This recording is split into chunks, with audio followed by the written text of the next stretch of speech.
मैंने 1 साल पहले जनवरी से सीएमएस का चार्ज लिया है प्रेमनगर से।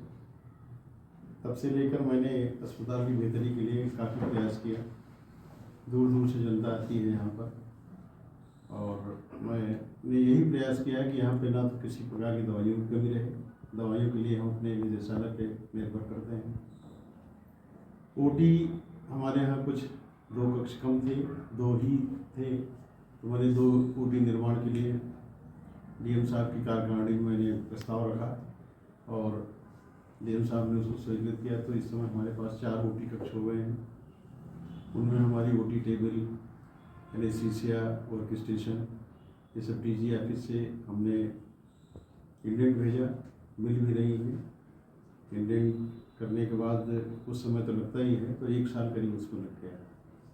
इसके बाद हमने एक हमारा कक्ष था, उसके लिए डाइनिंग के लिए, जो भोजन व्यवस्था के लिए, तो मैंने किचन के एक कमरे का निर्माण किया। आईसीयू चलने के लिए जो हमें ऊपर से हमारे ऊपर लेवल पर 2 बड़े बड़े हॉल बने हुए हैं, तो हमसे पूछा गया तो हमने पूरे स्टाफ की भी अपनी बातें रखी। उनमें जो डिमांड है, स्टाफ, नर्स, डॉक्टर, ये सब जो मैंने शासन को निर्गत कर दिया, बता दिया। हमारा 30 बेड का अस्पताल नियमित रूप से चल रहा है। यहाँ पे पब्लिक की ठीक ढंग से सेवा होती है। डायग्नोस्टिक हमारी पूरी तरह से काम करती है। सभी प्रकार की जांचें, सिर्फ सीटी एमआरआई छोड़कर नियमित रूप में हो रही है। प्रसव में सीजरियन हमारे यहाँ हमारे दोनों जो लेडी डॉक्टर हैं वो करती हैं।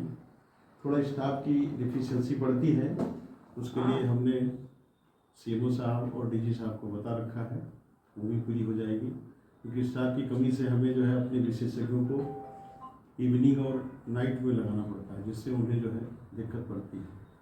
तो कुछ नर्सिंग स्टाफ और कुछ 2-1 ईएमओ जब पूरे हो जाएंगे तो वो भी समस्या हमारी दूर हो जाएगी।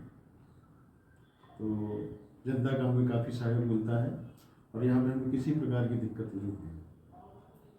जितना हमसे हो पाता है हम व्यवस्था करते हैं और अस्पताल दिन प्रतिदिन सुविधाओं के मामले में बढ़ रहा है, विकास कर रहा है।